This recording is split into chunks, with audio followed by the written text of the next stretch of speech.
Alors là, si on m'avait dit un jour que je ferais sur la chaîne une vidéo intitulée Black Panther est blanc, je ne vous aurais jamais cru. Et pourtant, Marvel l'a fait. Marvel du côté des comics.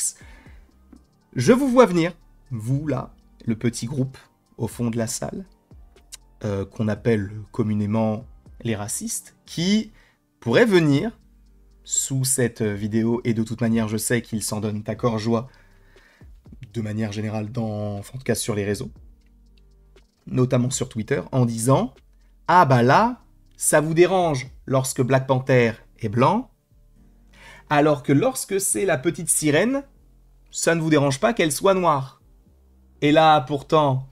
Alors, il vous suffit simplement de faire une recherche. Une seule. Le fait est que, oui, une petite sirène qui est noire, ça ne me dérange absolument pas, puisque premièrement, une sirène n'existe pas. Et deuxièmement, c'est Ariel qu'on a adapté pour le film, La Petite Sirène. Là, le Black Panther qu'on a du côté des comics, ce n'est pas T'Challa, hein. Ce n'est pas Shuri, c'est Ketema. C'est un personnage qui n'existait pas. Ils ont créé un personnage. Vas-y, je t'écoute. Non mais je t'écoute, j'aimerais bien savoir du coup ce que tu as à dire par rapport à ça. Rien du tout.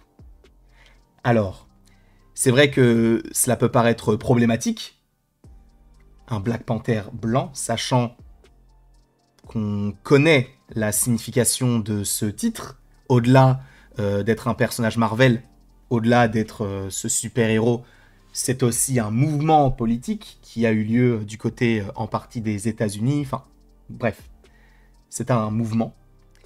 Et en fait, le fait qu'il y ait un personnage blanc, c'est vrai que ça questionne, c'est très énigmatique, un personnage blanc qui soit Black Panther. Sachant que, bah, en fait, il nous suffit donc de faire la recherche que je vous fais. Hein, je vous fais gagner du temps, vous inquiétez pas. Le fils de Black Panther est révélé après la mort de T'Challa et c'est un choc. Parce que oui, ce Ketema est le fils de T'Challa. D'ailleurs, il y a une image du personnage qui est juste ici. Un blanc, cheveux lisses, blond, yeux bleus. Fils de T'Challa.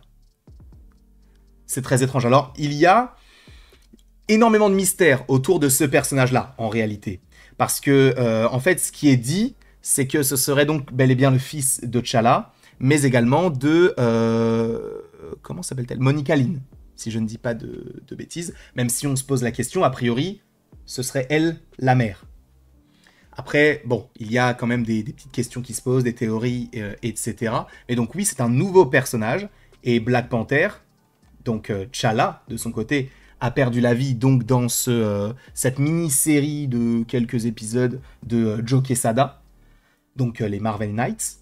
Et là, on a donc bel et bien un nouveau Black Panther. On va lire un petit peu ce qui est écrit ici. Marvel Knight, The World to Come numéro 1 est un opus de l'équipe créative composée de Joe Quesada et bon, plein d'autres personnes.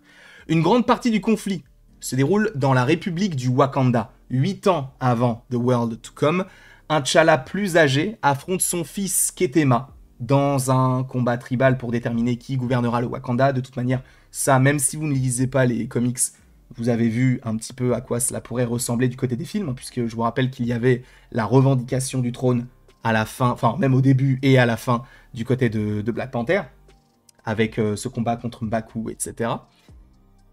Ensuite, du coup, Ketema porte un costume intégral de Black Panther, gardant son identité secrète. Cependant, il est clair que T'Challa est son père. Et nous supposons qu'il est de son sang.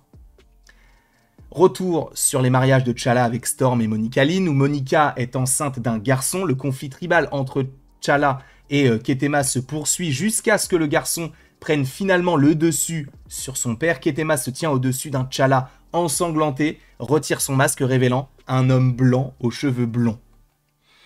Il s'agit évidemment d'un événement majeur pour le roi d'une nation africaine. Monica Lynn, donc est-elle la mère de Ketema? T'Challa est-il son père biologique? Le final de Marvel Knight The World to Come numéro 1 soulève plusieurs questions.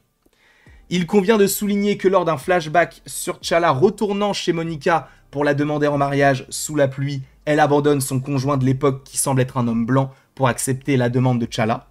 Peut-être est-il secrètement le père de Ketema?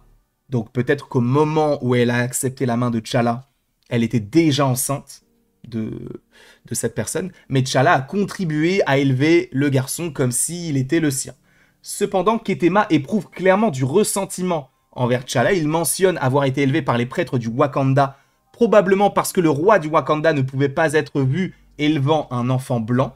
T'Challa appelle également Ketema son fils unique, mais la couverture de Marvel Knight, The World to Come numéro 3, montre T'Challa aux côtés d'un garçon noir et d'un garçon blanc, signifiant qu'ils sont tous deux destinés à être ses fils. C'est beaucoup à digérer, ce qui rend la lecture de chaque chapitre ultérieur d'autant plus captivante.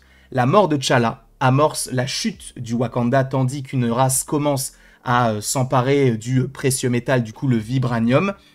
Marvel annonce que que héros et méchants et mutants auront tous un rôle à jouer, et le vainqueur du combat tribal inaugurera le monde à venir. Voilà, donc oui, dans les comics, voilà à quoi ressemble le nouveau Black Panther. Alors encore une fois, beaucoup de questions se posent. J'ai vu notamment quelques tweets qui parlaient du fait que peut-être qu'en vérité, on n'est pas vraiment sur le lien du sang avec T'Challa, que cela puisse être soit un clone, parce que du côté de Marvel, on le fait souvent, soit que ce soit, non pas du coup de son fils, que ce soit son fils de sang, ni à Monica Lynn, mais qu'il l'ait possiblement récupéré un petit peu, en fait, comme ça a été le cas du côté du film Avatar, la voix de l'eau, où je vous rappelle que les Na'vi vont, alors je ne sais plus comment s'appelle le petit garçon, mais ils vont récupérer un petit garçon humain, qui est le fils du général du premier film, qui est décédé du coup, et en gros, du coup ce petit garçon-là vit avec les Na'vi, et il est élevé comme un Na'vi. Voilà. Est-ce que c'est la même chose, et que ce garçon-là, lui, était élevé dans les coutumes du Wakanda? C'est possible aussi, mais en tout cas, moi je trouve que c'est d'une certaine manière assez problématique. Mais bon, je vous inviterai à donner votre avis dans les commentaires. C'est fait, un Black Panther est blanc. Voilà. Je vous remercie beaucoup d'avoir été présent. Je pense en fait, alors juste parce que je sais qu'il va y avoir des gens qui vont encore en parler dans les commentaires, etc. Et dire que voilà, c'est comme ça, pas autrement, il faut l'accepter, tout ça. Ok. Mais en fait, le truc, c'est que Black Panther, encore une fois, c'est un symbole. C'est quelque chose qui, c'est un mouvement, c'est dans le cœur, notamment des Afro-Américains et même des Africains de manière générale.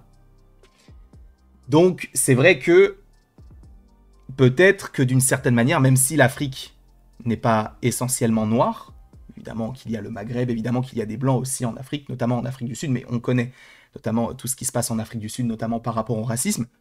Voilà. Le fait est que, aujourd'hui, le Black Panther est blanc. Je pense qu'ils vont essayer justement de mettre d'une certaine manière du suspense pour te faire croire que c'est véritablement son fils, mais qu'au final, ils vont essayer de faire en sorte que ce soit une histoire qui soit d'une certaine manière cohérente avec l'histoire de T'Challa, tout en étant d'une certaine manière nouvelle, pour le coup, parce que ça n'est jamais arrivé, pour un peu marquer le coup et qu'on en parle, parce que c'est le cas. Là, en vrai, moi je n'aurais jamais parlé de comics s'il n'y avait pas eu une nouvelle d'une telle ampleur. En tout cas, je ne sais pas ce que vous en pensez. Donnez-moi votre avis, évidemment, dans les commentaires. Et il ne me reste plus qu'à vous dire à la prochaine, pour la prochaine. Et encore une fois, merci beaucoup à vous. J'espère que vous avez passé un bon petit moment en ma compagnie, même si le sujet est très particulier. Mais bref, donnez-moi votre avis, évidemment avec bienveillance. S'il n'y en a pas, vous connaissez, ça part en banne.